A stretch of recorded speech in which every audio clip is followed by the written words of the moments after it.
Hey everyone, Josh here, Wargaming Noob, back with another Journey into Mordheim vlog. This is episode 3.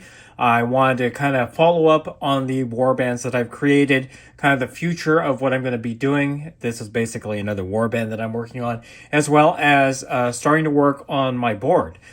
First off, I wanted to start with the original warband, which were built out of the Wargames Atlantic Conquistadors box set. So after getting some feedback from people who have watched the previous videos, I found out that the Conquistadors are better suited for Estalians or Estalians, because I want to keep with the Spanish or Portuguese theme. I want to build an Estalian warband using the figures I have already created for my initial warband. The problem is this. I cannot find just a bog standard Estalian list off of Mordheim. I asked the question, is there an Estalian warband list that's out there? I've not received any feedback. So if you guys do know, I would really appreciate that. Otherwise, I'm just going to have to figure out how to create an Estalian warband. With that said, one of the major differences right now with this current warband is that I rebased them. I initially used Warlord Games very flat 25mm or 20mm bases. I've since moved every figure that I built for the warband to the Games Workshop 32mm bases. I had a bunch of them available. It gives them a little bit more height and will be more consistent with the Orc warband that I've created. Okay, that said, I do think that I can create an Estalian Corsair warband, and with that in mind, I'm just going to move these guys out of the way. I actually have a couple figures that I'd like to use for that. First off is this Reaper female pirate. Had this laying around, mostly finished. I just got to work on the base a little bit. I'll zoom in right here. She turned out pretty well, and again, I used the slap chop method to get her painted up real quickly. Gave her kind of the blue long coat, and yeah, she turned out pretty well. Along with that, I actually had a Francois Lolonais Blood and Plunder figure that actually matches very well with the female pirate here, and that's where he's at. Again, this is the Blood and Plunder miniature. About the same scale as the Reaper female pirate here, and I think it's going to be a great addition. If I do go in the direction of Estalian Corsairs, I would actually have this be the captain, and obviously she would be like a duelist or something like that. However, they are a little bit larger than the Wargames Atlantic Conquistadors, which is why I moved the Conquistadors onto 32mm bases. At least it gives them a similar height. But as you can see, the Reaper and the Blood and Plunder mini are just a little bit larger, almost like 32mm scale. But in any case, that is the direction that I can go with the first warband. Not sure if that's what I really want to do, but you know, I do have options available now that I have the Francois Lolonais figure painted and the female pirate figure painted. All right, circling back to my Orc warband, you guys have seen this before. Just a very simple 5-unit warband here. I did get some feedback on the last video about the Gromrel armor being something that is an item that should be purchased and not given directly. So that frees up a ton of points for me to add more members to this warband. I also got more feedback from the same commenter saying that I should maximize my special character slots. And with that said, I'm just going to move these guys over. I'm going to add an Orc Shaman, which is from the Iron Jaws Age of Sigmar line of figures. Again, scales very well and then gives me another special character. So I imagine that I will be adding a few more of the regular greenskin orcs here, and then all my special character slots will be filled for the initial warband. And again, this is just a pretty quick update on the orcs. All right, the last part of the warband update. I am thinking of creating a Carnival of Chaos warband using some poxwalkers. from the Death Guard line from Warhammer 40k.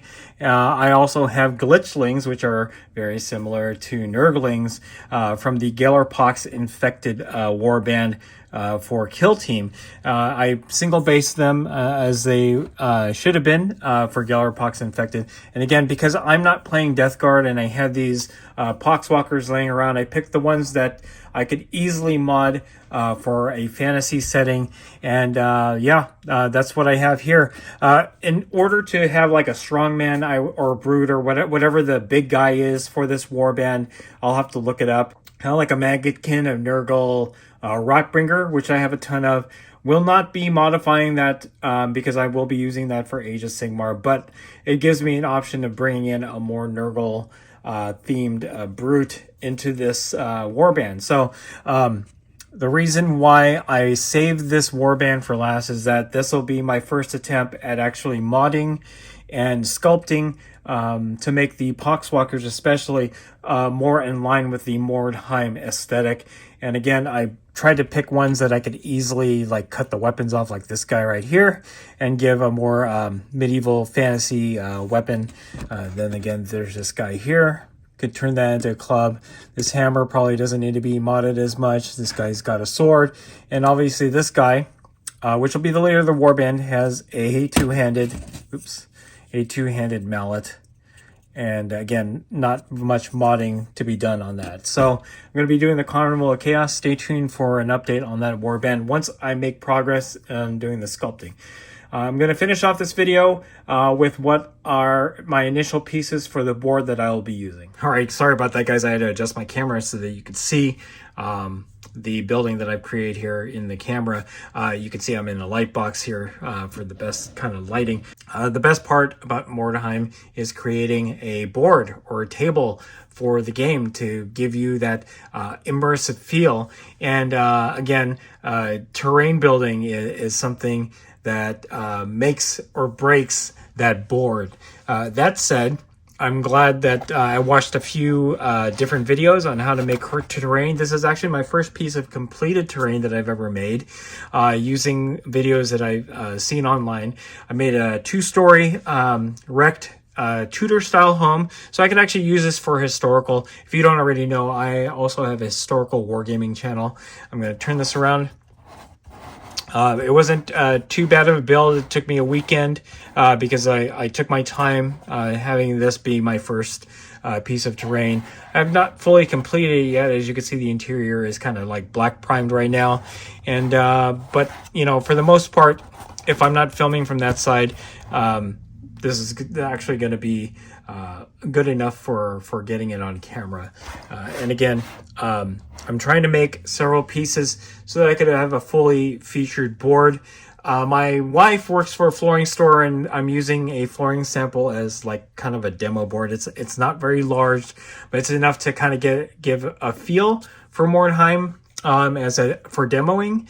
And if anything, you know, I should be able to fill that board easily with a scratch built. All right, so this is my second piece of scratch built terrain. Again, it's another wrecked house. This time it's a one-story.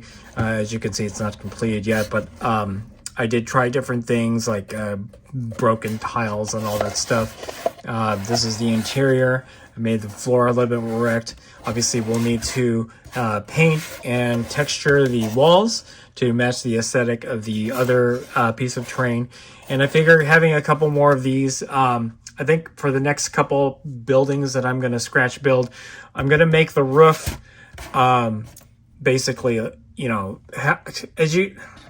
if anything, I'm going to make a house where this is the front and then I'll have a full roof rather than this kind of half roof that I built for this piece of terrain and the first one that I showed off. But as you can see, and I don't know if I can get this on camera here. Let me just try to get it in there. Having terrain, scratch-built terrain, really makes a humongous difference. And obviously it's going to help with visualizing how these figures are going to move on the board. So I'm pretty happy with the results. Again, I got to finish this one. Moving forward, I kind of want to do like a bigger piece of terrain, one single piece of terrain, maybe a larger building like an inn or something like that. I also want to do a watchtower, whether it's an angular watchtower or a cylindrical one. The cylindrical one obviously is going to be a little bit more work than making something angular or square or rectangular. But in any case, that is the biggest update coming for my journey into Mordheim. Hopefully next time I'll have something a little bit more substantial, especially with regards to modding those poxwalkers into a Carnival of Chaos. And yeah, that's pretty much it. If you enjoyed this video, go ahead and click like. If you haven't subscribed to the channel, I appreciate it if you would. Click the bell notification icon to get notified of all new Journey into Mordheim coming out of my channel. And then click the link in the description below to join our Discord server. That's the best way I can personally interact with you and chit-chat you about Mordheim and any other game that I cover on the channel. That's it. Thanks for watching. Stay tuned for more Journey into Mordheim from WarGamingNoob.